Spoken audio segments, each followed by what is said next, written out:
was a really interesting illustration of the way the two theatres come together as that sea route opens. But Jana, Germany, I know you're not here to represent Germany per se, but Germany is a massive global trading nation, an enormous manufacturing base that relies on exports, and China is a hugely important market.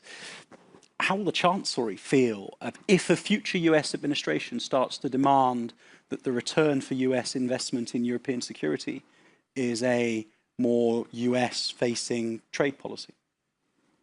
You know, I think I would turn this around. Why should we be more critical with China or more hawkish towards China? Not because the United States asks us to be on their side, but because we have an own interest to see China more clear-eyed, to reduce our dependencies. If we are serious that this war against Ukraine is not only about Ukraine, but about the European security order more broadly, then China is the central enabler of this war. China makes this war possible on a daily basis. So China is working actively against us and against our interests. And we have not made China feel this way. I think in that sense, Donald Trump had a point when he was asking the Europeans for more sanctions. I think we have not started an honest discussion about how should we deal with a China that is actually enabling Russia's war and what can we do against it. And we should think about sanctions because it's in our interest, because it's our security, and not to do a favor to the United States.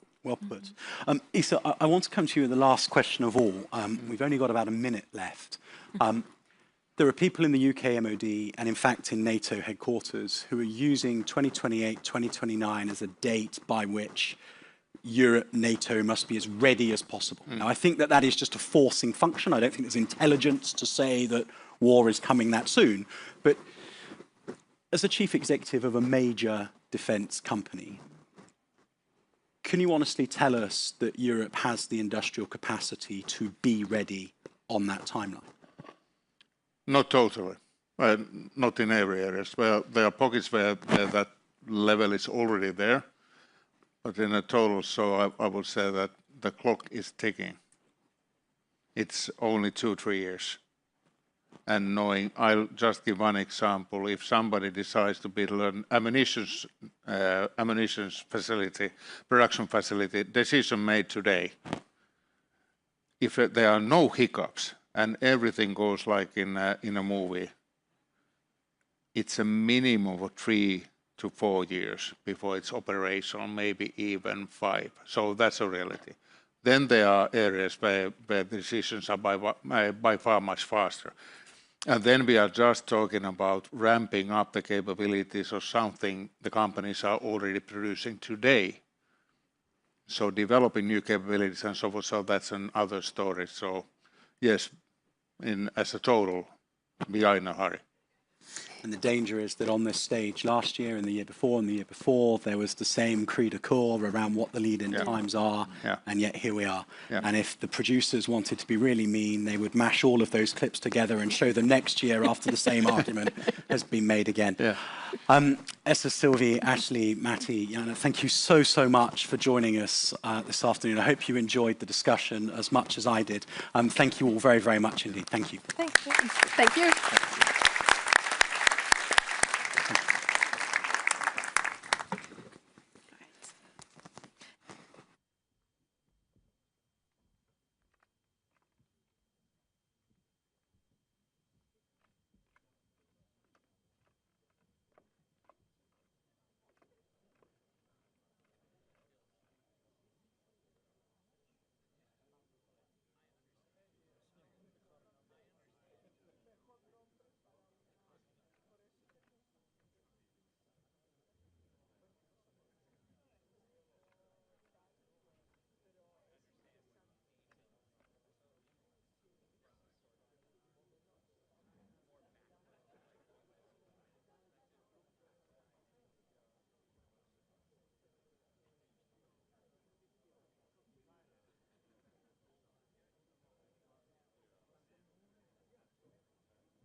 Karo halunnut mukaan?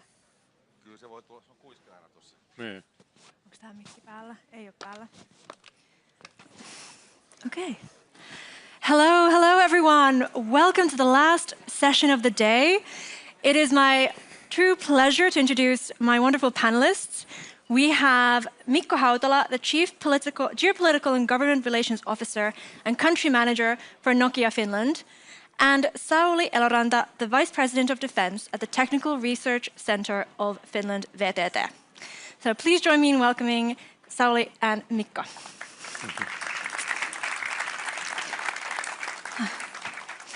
So this session is all about how we're actually using technologies in defense. And Sauli, maybe you could give us an overview.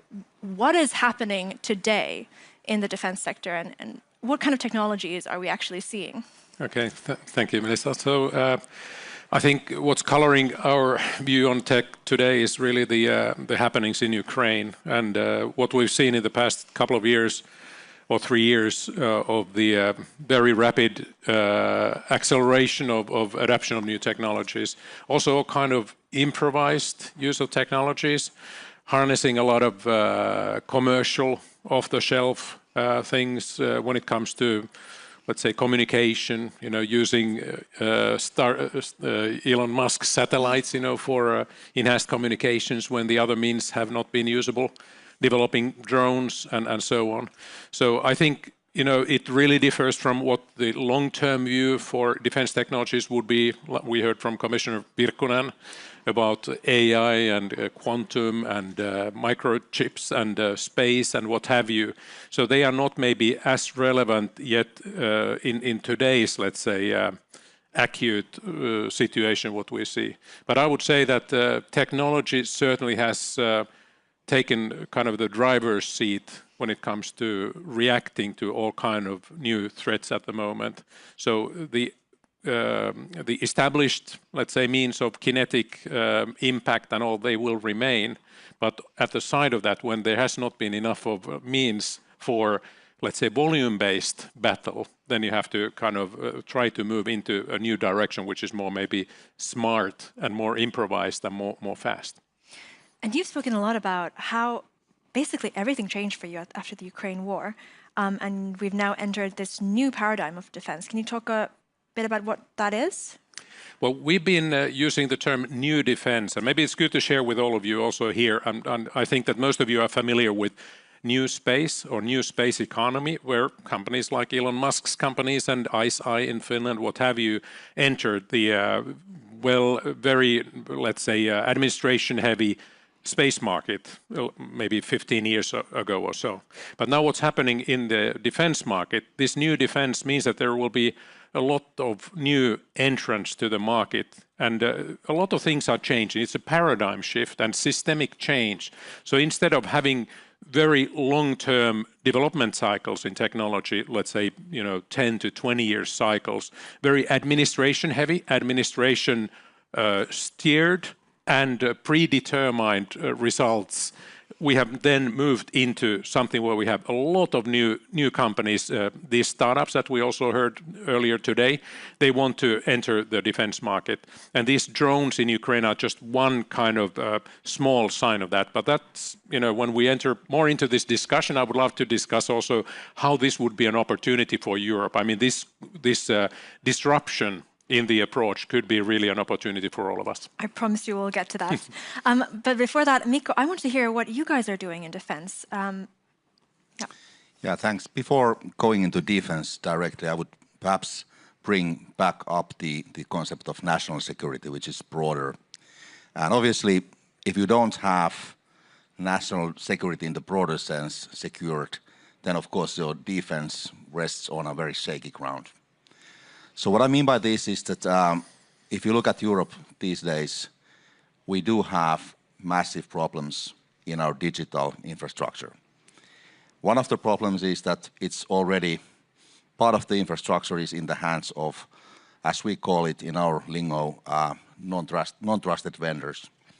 So we actually don't have the full control of the technology stack, which always means that it's more open and vulnerable to sort of bad intentions and actions. So basically, I think we have to have a broader view on European defense and tech, and one of the cornerstones, foundations, is actually the critical infrastructure and digital infrastructure, because without these, you basically don't really have a reliable, sustainable defense.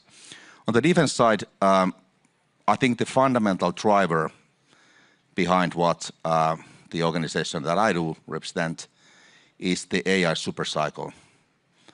And AI supercycle means that AI will obviously occupy more and more space in all areas of life, including defense.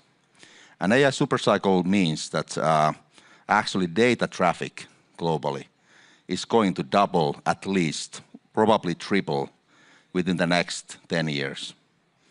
And it's mainly driven by AI use, but it also means for us that AI doesn't work, it doesn't really mean much without the corresponding connectivity that actually makes sure that the data can be moved from a device to a data center and then back. And I'll just give you an example. For a European customer right now, 1 gigabit per second is considered internet is really working nice. If you have AI functions, you have to be able to move 800 gigabits per second. So it means that the level of connectivity that you need to run your economy or operate in the military domain, you actually have to be able to move massively more, faster, low latency. So that's the basic case, that how do you bring the AI to defense? And if you want to do that, and you actually have to do it, you have to also have the connectivity, which is able to uphold the system. And so, that's really interesting. I want to definitely talk about critical infrastructure, but I'm really interested in Nokia's role currently. What kind of technologies are you providing for the technology sector? We are currently active in, I would say, 3 operational or domains. We are, of course, bringing connectivity to the strategic level. It can mean in defense context, military base, sort of defense data center. Then we, of course, bring the connectivity to operational side, like moving bigger troops, forward deployed areas. Then we also have the tactical bubble, so we can bring the smallest version we have is actually a 5G independent network in your backpack, weighing like 7-8 kilos. So that's the kind of smallest critical 5G bubble you can bring. Why this is all important? Because if we assume, and I think it's correct to assume, that AI systems are going to be decisive in the battlefield. And like I said earlier, they need massively faster data transfer. You actually, the old radios, as we call them, old green radios, they simply cannot, they are made for voice. They are not made for the data sort of volumes we are now talking about. So actually you need new sort of concepts, you need new technologies.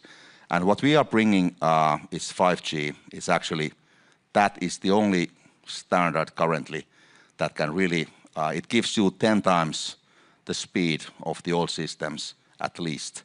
So this is the kind of the basic argument we have. Then I would also add here that we are now moving towards 6G in mobile networks. That's going to happen in the next 5 years commercially. We are now setting the standards, and that will probably mean that the network itself will become a national defense tool, because network will have capabilities of sensing. It essentially becomes a radar. It can see, analyze, detect things that it cannot today. So this will also mean that the network doesn't only kind of enable operations within the network bubble, but it actually becomes a defensive tool in itself.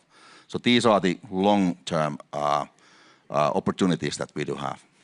That's fascinating. I mean, just this June, NATO adopted a new 6G standard. I mean, what is it? What is the significance of that? Well, we are having a process of basically competing about who gets to set the standard for 6G. And obviously the aim is that all the different players in the field, we could agree on a common standard so that all the equipment devices would be them compatible.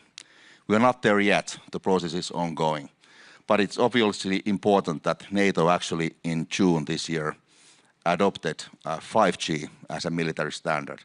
So it means that it basically acknowledged that this is usable, viable for military use. I want to pick up on something you said earlier about AI, and I'm really interested in hearing it. How do you see AI changing the nature of warfare? And AI, not just ChatGPT, but in the broadest sense. Sauli, what do you think? Yeah, I think it's unavoidable. So that if you think of our pockets, we have mobile phones in our pockets, and they have, let's say, all kind of computer vision and shape recognition. They will kind of pinpoint your friends by name, and they know from every one of your tens of thousands of photos. They know better than yourself, you know, who was who in what given time. So it's something that you cannot really stop the trend. And then I think that there is also quite a lot of talk about autonomous systems, and drones, you know, are still quite a lot of, let's say, remotely controlled in a way that there is an operator, and there are some mishaps with that, so that you know, they are very vulnerable to jamming and what have you. So more autonomous systems can maybe operate when you are losing the connection. So that might be one kind of thing in there. And normally, if you have autonomy, you need to do that through artificial intelligence. Then soldiers typically want to have a human in the loop or on the loop and not off the loop, so that we would like to have a soldier deciding what to do. But I mean, that's also relative, so that now in Ukraine, so they want to design drones at maybe the last 50 to 100 meters are autonomous sliding into the target, you know, when, you know, the jamming is at its strongest. So therefore, you know, I would not like to consider that a black and white question, you know, whether you go for AI or you don't go, but it will start. And for my sake, I think that, you know, this soppatykki in Finnish, I mean, this soup cannon, you know, which is bringing pea soup to soldiers, might also be one of the first ones that should be autonomized, and not maybe the most lethal things. But I mean, if you're very categorized, then you don't want even to have this soup cannon, you know, to drive by itself to front line. But I mean, it's all relative, so you have to start from easiest areas of applications. Sauli, thanks for the business idea, Nokia autonomous soup cannon. Oh, sorry. Yeah. Okay, we need to IP protect that right now. That sounds like an excellent idea. Help me put the recent news around drones into context. How worried should we be about this new technology? Now, the thing what we should be worried about, I think it's the commander of Finnish Defence Forces was also highlighting this in the news earlier this week, that it's the cost imbalance that we have at the moment. So that the threat is caused by relatively inexpensive means. And on the other hand, the countermeasures are done with extremely expensive means. So therefore, if you think of war economy, I mean, this is entirely unsustainable. So we need to learn from, let's say, the use of drones in Ukraine about how you can manufacture in industrial scale something that could counter, let's say, those threats what we see at the moment. And I would highlight that probably we can never put all those counter things on a shelf like we have wanted to do with 155 millimeter artillery grenades. But it might be such a fast-moving target that we just have to start to build capability to meet those things. So therefore, this technical capability would be starting from, let's say, gifted individuals, you know, suitable companies with suitable backgrounds, and training, you know, like being prepared and increased preparedness by creating projects that are doing that to some scale. But what we've seen, for example, in Ukraine is that first, you know, you have objects that are coming very slowly, then they are putting some jet engines into those things, and they are coming very fast. And first they come so that you can jam them, and then they come, you know, having this fiber optic cable behind them, and you cannot jam them, and it changes a matter of weeks and months. So therefore, you know, we need to just, you know, I think Europe needs to, let's say, just harness the civilian sector, technology sector better to do that. And if you think of, I mean, Nokia is hardly a defense company, but it's an excellent example of a dual-use company that all the technologies can be also used for security and defense. Therefore, the companies like Nokia's and even the small startup companies would be the ones that I would opt for, making this change, rather than the present, let's say, missile companies. That if I say that your missile price should go to 1% of the original price, I think that they would not go for it as a good business model. But it has to be 1/100th of the original price at the moment. What we see. Excellent. Mikko, can you tell us how are you thinking about this and shifting from a company that operates in peacetime to potentially wartime? Well, basically, Nokia has been in the defense for decades. When the mobile networks and phones came, it kind of was forgotten for some time, but it never went really away. So it's been always there.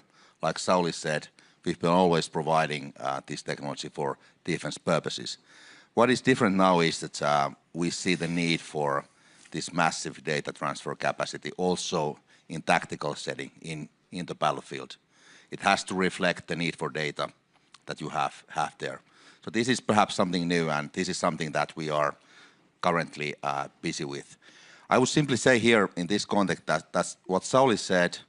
I totally agree with the aspect that instead of trying to figure out what we do need exactly now and produce that, a lot of that, I think it's far more better and far more important actually to really build up a long-term technological capability so that you will be able to address whatever the shape or form of the threat in next 10 years, 20 years is.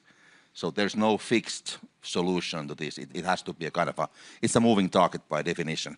Then I think in the context of Ukraine, I've been trying to study it hard and being there, trying to understand what is the critical kind of a lesson for us. I think it's not only technological capability, it's actually part of the capability is that how do the companies and Ukrainian armed forces work together? Because the old practice used to be that you have armed forces, you have companies, then you have a massive layer of bureaucracy and process in between those two things. And I think by European standards, the quick process was 7 years. And now you have a completely different situation so that instead of having this kind of insulation between companies and defense forces, they actually have to work together from day one. And they have to make the new iteration, they have to find a new solution, they have to update things in a matter of weeks instead of like having the formal process of years. I think this is going to be quite difficult for Europeans since we don't have the urgency, the absolute urgency of a wartime when you can actually easily kind of throw away all the layers of kind of purchasing rules. So I think we have to learn to be faster, but the critical thing is that armed forces and companies have to be, they actually have to not only collaborate, but actually co-create, because that's the only way of really moving fast enough in this field. May I comment? I mean, even though we are now talking and having a European viewpoint at the moment, so what we've seen lately in NATO, and most of the European countries are NATO countries, so there are some fabulous new processes in NATO that have been launched very recently, like in June this year. So, for example, Rapid Adaptation Action Plan, RAAP, which means that there are exactly those elements what Mikko was highlighting, that there is a faster route, for the companies to get insight from the defense forces or NATO forces, what the needs would be. There would be also some support for the companies, to recognize companies that startups and tech companies that have something good to give, and faster access to, for example, field testing or other things. And then Finland also declared at the same time in the summer a NATO innovation range, which would be established in Finland, and that is actually highlighting next generation communications. I mean, we're a Nokia country, in the Nordics are Nokia and Ericsson countries, so next generation communication is very natural technological choice for us, so there's no question about it. And also talking about NATO, so Finland is now starting its first NATO Diana accelerator next year. So Diana is a kind of a system that there are more than 1,000 or 2,000 applicants, companies, and that have technical ideas, and they are approaching NATO, and NATO is filtering out 97% of them as waste, and 3% are coming into this program. Now, we have had 4 Finnish companies so far in that NATO system, and next year, let's see how many we are getting. But, it's less than 100 companies annually that are getting a training where military soldiers are telling what they need, investors are telling how you build up your company, and tech people are saying how you should increase your technology readiness level in your thing. So my message for Europe would be that, let's utilize NATO to Europe's advantage, because we mentioned US and something also about, let's say, Far East today. US interest is maybe not in land battle in the same way as in Europe. So if you think of all these, let's say, communication things, drones and other things what we have been discussing today, they are very European issues. So therefore, if we operate within NATO and concentrate our forces in these, let's say, topics that are very relevant to Europe, then we are combining our needs to, let's say, some well-functioning mechanisms. And I don't downplay any European mechanisms, but the European Defence Fund, European UDIS, others, they are not maybe as mature or as impactful as some of these NATO things. In some cases they are. Mikko, did you have something to add? Perhaps I would simply take a jump to a more kind of a strategic concern that I have, because I'm actually less concerned of the European capability of handling with the defense tech and kind of, I think we have the industry, we are capable of scaling it up. So we have all those ingredients in place to tackle with the immediate kind of short-term, middle-term threats. I think what is more fundamental is that the reality is that Europe is massively lacking in its digital capabilities. And I'll give an example from my world. The share of the 5G standalone networks in Europe is 2%. And what does 5G standalone mean? It means that the whole network in all its elements is designed for 5G standard, which is the fastest that you can have right now. In China, the role of fully fledged 100% 5G systems is 80%. So in our case, 2%, China 80%. So basically everybody is surpassing Europe in that respect. And this does mean that we simply don't have the digital infrastructure to build an AI-based economy and also defense on it. And how do you ramp this fundamental thing up fast enough? I don't think I have an answer. I think Europeans did wake up on this at least a year ago with the Draghi report. But the fundamental threat here is that unless Europe catches up, it will mean that we will progressively lag behind more and more and more. And why this is important in defense context as well, it's because I think it was one of the pre-events where it was said really clearly, and I think I do agree with that technological dominance in the AI world will equal to military dominance. So if we don't have the ingredients, the basic infrastructure to succeed in the AI world, whatever the kind of practical solutions at some point will be, I think we have a massive problem in our hands, and this needs to be addressed. Then everything else can be built upon that. But what do you mean? Does that mean Europeans building their own large language models, or concretely? I'll give you an example. It starts from even data center capacity that we have, which is clearly different from for example, US. It also specifically, for me, it means the lack of connectivity. Like I said, Europe 2%, poor 5G systems, China 80%.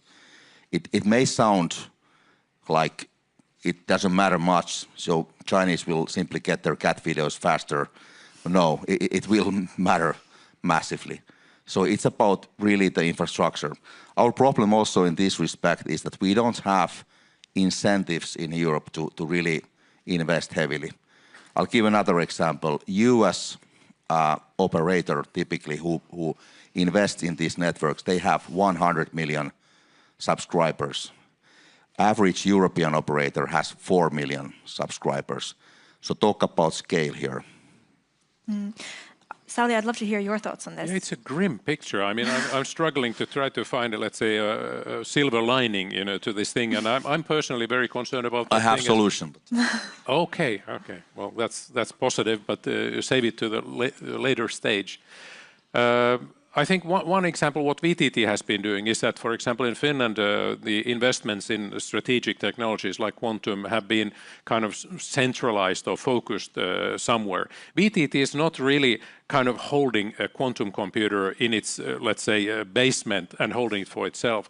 Now, we have had like hundreds of millions of euros of investments into these startups and new companies that are kind of rising. That is a follow-up of the strategic investment. So rather than having, let's say, every town to have 1 qubit computer, so we are having 50 to 300 qubit computers that are central investments. And we have this Lumi computer, supercomputer that we discussed and heard from Commissioner Virkkunen. So that might be something that we have to do more. And it's also painful for smaller nations like Finland to say that, okay, Europe opts for more centralized solutions, because Finland as a marginal, thing in the outskirts normally is not getting everything, by definition. But that's unfortunately, I guess, or fortunately, I guess that's what we have to do. And I mean, going back to the physical world once, if you think of the number of platforms that we have in European, let's say, defense systems, they're like immense. There are tens of different platforms for tanks or aircraft or what have you, compared to US, where there is a consolidation and focus. So therefore, you can make better choices. So I guess Europe needs to pick up its battles.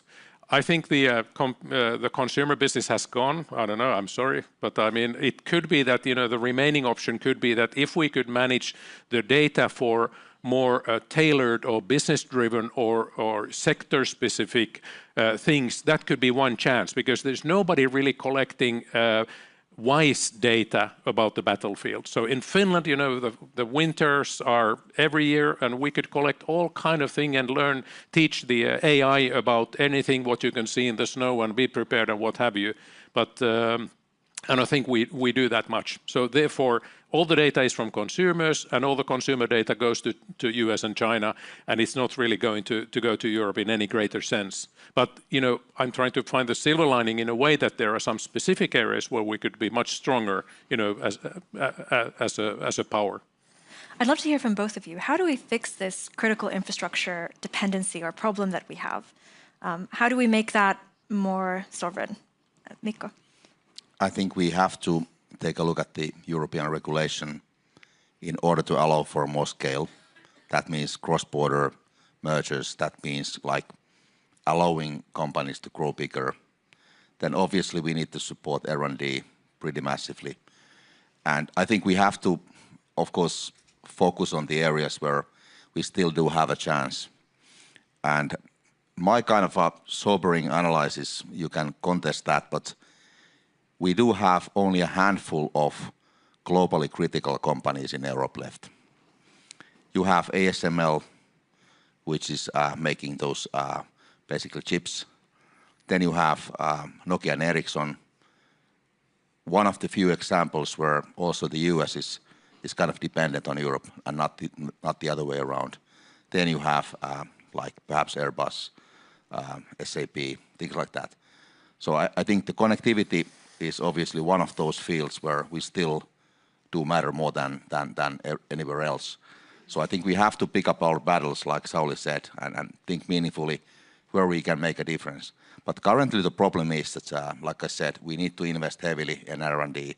We have to allow the market to grow bigger, to invest, to really invest in scale, because otherwise it will lead to a situation where we simply kind of continue to lag behind. We can't scale things up. And it gets more dangerous now when AI supercycle is going on. Maybe one pass to Mikko again, so that I know that in Finnish media there was one quite recent article by our former CEO Antti Vasara from VTT, Pekka Lundmark, the previous CEO for Nokia, and Peter Sarlin from Silo AI. And they were kind of bringing up an idea that, for example, in next generation communications, it's not only about communications. I'm sure that Nokia would not like to only transfer kind of contaminated messages, contaminated data which is compromised in security and cyber, what have you. And what those guys were saying, those, let's say, 3 leading tech guys in Finland were saying that, you know, when you have this new combination of next generation communications with cyber and AI and quantum and space, you are kind of redefining the play. So it's a bit like a blue ocean strategy, so that, you know, we are maybe behind in many of those things, but we have all the freedom to redefine what would be the future concept of trusted communications. And for me, I'm trying to find a name, whatever, diamond or fireball or rock or whatever that would be, but something that would kind of say that, you know, whatever is going there, it's resilient and it's trusted and it flows and it's shareable and what have you. But that's something I think like my main takeout from, I think it was like 3 weeks ago when this article was, that this could be an option. And companies like Nokia would have the industrial, let's say, muscle also to take it that count. So in that sense, you know, I think that there's always a way forward for us. But we also might need to change the rules of the game sometimes, you know, when we want to play to our advantage. When you think about AI, I mean, until now, Europe's approach has been very much to focus on the ethical side and make sure it's responsible. Do you think by doing that, Europe has sort of shot itself in the foot? Yeah, the ethics of AI is something that typically people are very concerned about, you know, what the kind of the autonomous machine is doing, you know, what the computer is doing when it thinks by itself. And let's say 5 years back, it was always about, you know, a car, you know, trying to opt for, you know, by hitting 1 person or 2 persons or what have you. And I think that one thing is that we need to accept that that Europe should be driving regulation for ethical and trustworthy AI as it is doing now. So therefore, you know, the public acceptance of more autonomous systems and the kind of infiltration of AI in all our lives will be somehow manageable. But then there's another ethical question. I don't know if it's a good time to bring that up, but it's also about, you know, when we talk about the ethics of this whole defense thing, you know, what we're doing here, why we are sitting here with Mikko today. And for me, I have been trying to tell to myself that, you know, unfortunately, it's an ethical imperative also that we are sitting here today. So we would maybe not like to be talking about defense issues as much as we do today. But, you know, our, let's say, democracy-based, you know, societies are now under existential threat. So therefore, that's one ethical dimension. That's why we have to do this. And the other ethical dimension is that sometimes, you know, it's better to have a machine helping an elderly person rather than no person at all. And I also learned from one of the Finnish politicians, she might be here today, I don't recall anymore who she was, but was from a kind of a more remote part of Finland. And we're talking about ferry traffic that could be autonomized. And she said that, well, that's a perfect ethical thing, that people can stay longer. They can live out in the islands, you know, they can keep the island inhabited, because the cost level of this unmanned system is better than with a manned system. But you have to still do the ethical part, but people can trust that it's safe to ride on those things. I don't know if that answered to you, but brilliant analysis. I'd like to take some audience questions here. We have Mike, please, could we get one here? You're quite readily audible without a mic as well, but maybe, is this being streamed? Wonderful. Yes. So my name is Vili Lehdonvirta. I'm Professor of Technology Policy at Aalto University. So thank you for the very interesting remarks. If Europe cannot develop domestic AI, frontier AI capabilities, should we still adopt AI across society and let it infiltrate into every aspect of society, as you've suggested? Thank you. Yes. That's a very Finnish answer. Could you elaborate, please? Oh, okay. Yeah, I mean, you cannot neglect AI, because like what Mikko was saying, everything is about data, and you know how the data is kind of being a part of our lives, and all the systems will be, let's say, more connected, more let's say cognitive and what have you. So therefore, we have to be good in adapting AI. No question about it. But probably the big, let's say, owners of AI data models and big servers and what have you, they might be a different ball game. But adapting that, for example, in defense, we can be leaders in that, no question. Even if that means we are even more dependent on foreign tech. Just to repeat that for people in the live stream, he asked, even if that means that we're more dependent on foreign tech companies. Why not thinking of a risk-based approach so that consider that you make dumb systems in order to avoid your dependency on US, let's say, tech? I would opt for going to wise systems or smart systems, but it's something that you have to kind of consider. If you want to just for political reasons to let's say reduce your dependency, and at the same time your product range would be dumber, then probably it would not be wise. But it's not a clear balance.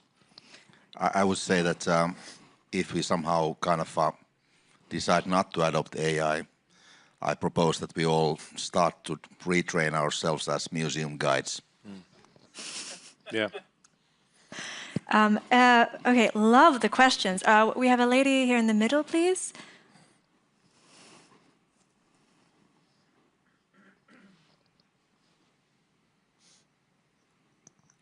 So I'm Paula Vanninen from University of Helsinki and associate professor.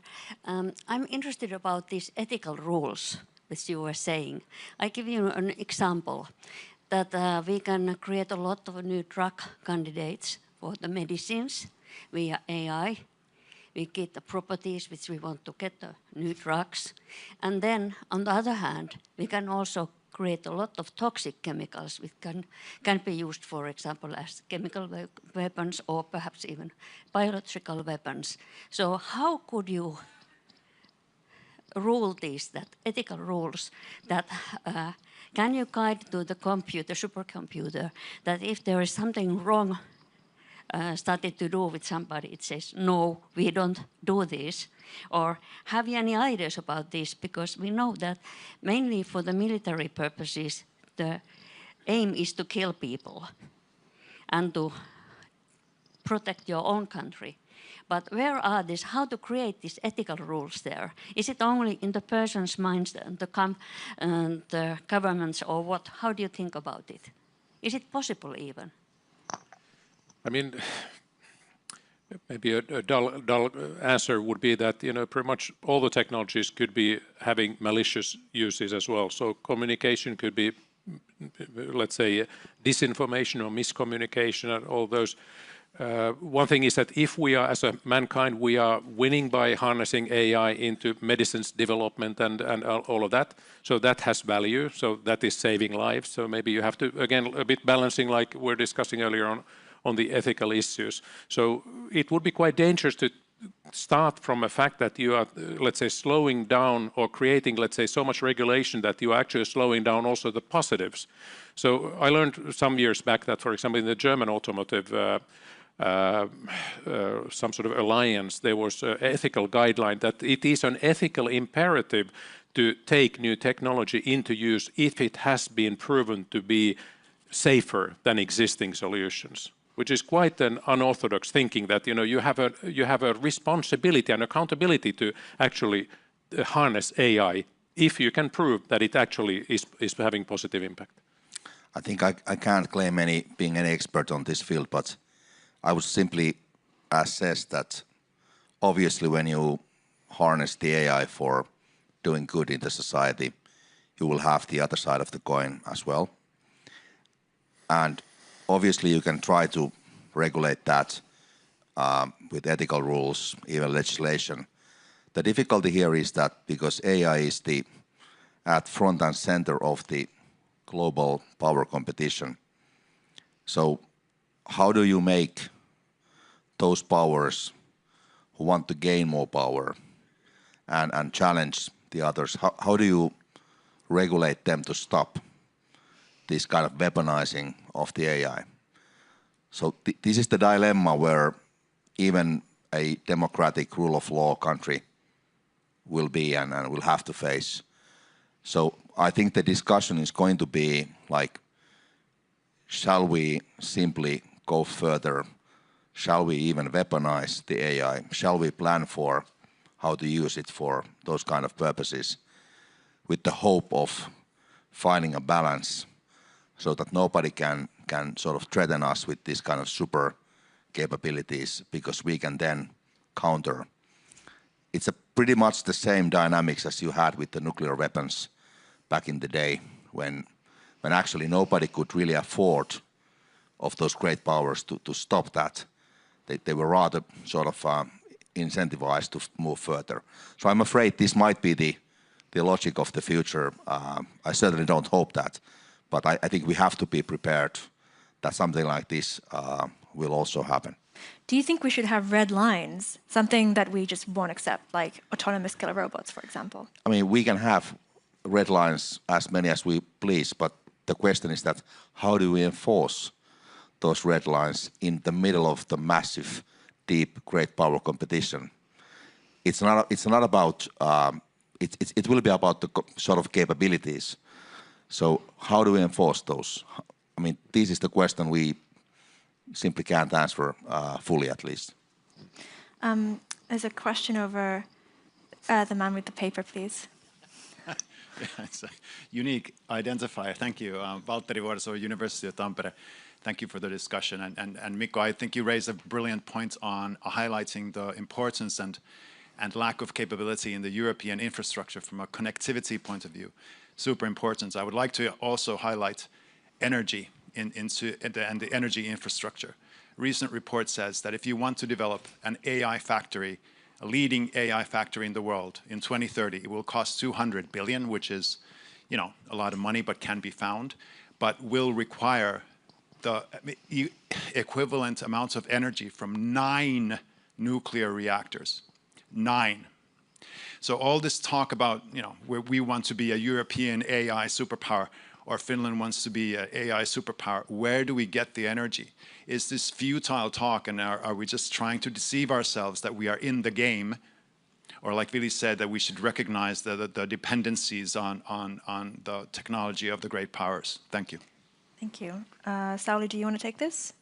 No real answer to that, Valtteri. So I mean, this whole energy debate is something that it looks like, you know, with the amount of renewables, you know, we are actually being able to meet the normal, let's say, requirements when it comes to European targets, if the technology development goes the way how we see it today with nuclear and wind and solar and what have you.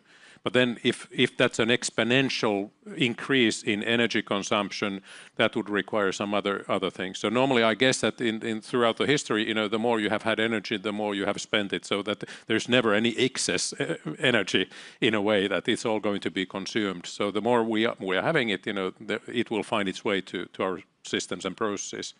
So one thing is that at least, you know, we have to try to consider this. I would like to combine this energy question that you might now touch from a sustainability point of view into resilience point of view, so that also, you know, if you are building your energy systems, resilient energy systems would be less dependent on fossil fuels and would be more based on, let's say, renewables or what have you, and therefore that would be one option for that. But if you are running, let's say, your AI server farms with fossil fuels, that doesn't seem very clever either, you know, going forward. I think if you ask Finnish energy companies, they will give you a slide where they can prove that they can scale up the energy production that will cover those needs. I think on your question, probably we have to also keep in mind that you can calculate things assuming that the energy efficiency stays the same in the future. But what if it improves massively? And just to give an example on 6G, we expect that the energy efficiency will drastically improve in the next 10 years. So you may have things in the horizon that would sort of enable you to cover that as well. So we just don't know that. And maybe quantum computers someday, you know, depending a bit what kind of time frame we have. So there might be some disruptive ways of computing also in the future, but they are not yet today. Thank you. Any other questions in the audience? Oh, some pointing over here.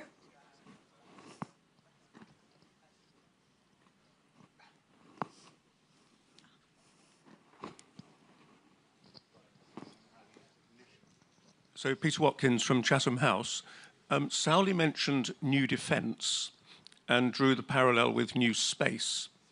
And I just wondered if you could say how quickly you think this transition might occur. I mean, in space it's happening pretty quickly, but I would suggest that in defence it might be a lot more difficult. There are more and bigger and more influential incumbents. There's all sorts of issues, vested interests and so on. So how quickly might it occur and how might it be accelerated? Thank you. I mean, excellent introduction to the topic. And those are the kind of things that are actually, let's say, you know, really hindering, you know, this type of thing. Like I said, NATO and many nations have new methods and tools to try to, let's say, attract more companies coming into the market. I would say it takes a long time. And when it comes to space, you know, it's not that massive. I mean, it's been massive for the past maybe 5 years or so, mainly from American companies and let's say really the small companies like we have AC1E in Finland. Now they have 800 people and I don't recall how many satellites they have. But it has taken a long, long time for them also to grow. I think it will be the same in defense as well. So one main thing in that new defense is that do we have to kind of channel all the new entrance to the market through existing incumbents? And I think that the existing companies, established defense companies, might be filtering a bit. You know, it might not be in their interest to disrupt their own business, right? You know, if you want to get, let's say, a disruption in cost level, so then you might need to create a challenger. I mean, that's what happened pretty much in the space industry, that you have a different cost level with these new operators. So therefore, they might need to go to the market directly. And then again, like, I mean, we're here with Nokia. I mean, Nokia has, let's say, also products that they can export to defense market directly, not always using a prime or an integrator in between, but of course, in many cases, yes. So I'm just thinking that how can we kind of make it sure that the large industrial primes are not starting to be blockers for new technology introduction, but many times also the administrations that are acquiring new technology, they can also set all kind of rules also what they want to have. They might set a cost level target or let's say availability target or tech target or what have you. So maybe they have some ways of directing this. So no clear answer. I would say that it will take a long time before these small companies are coming. We have been analyzing this Finnish dual use or new defense landscape with like roughly 200 companies. And they are growing much faster than existing companies. Like we had Patria CEO Esa Rautalinko here today. I mean, the growth of these small companies is extensive, but they are starting from near zero. So it will take a long time before they are new Patrias or Airbuses or what have you. Creating a new Airbus will take 20 years, so I think. Even though we have companies like Palantir, you know, those are kind of interesting, but they are exactly the type of companies what Mikko was bringing up that are not from this let's say, continent. But these database companies can come into 10 billion, let's say, range just not overnight, but let's say within a couple of years, but not in Europe. Thank you, Sauli. We have a couple of minutes left, and I want to give you both a final task. I want to know from you, what is the most important thing Europe can do to future-proof its defense sector? And you both have 30 seconds. Mikko. Well, I think, that, like I said, the critical thing is to address those foundational problems that we have in our digital infrastructure and build all those models on that. Unless we do so, any subsequent effort we'll do in defense, in any other field, is quite likely to fail because it doesn't have the foundation to build upon.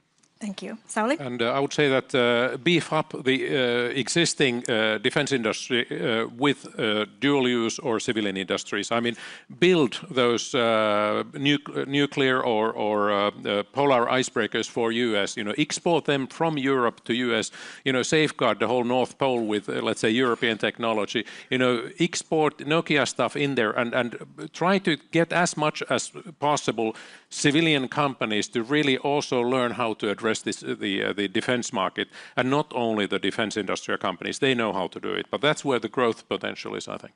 Excellent. Thank you so much for both for this fascinating conversation. Thank you. Thank you. Thank you.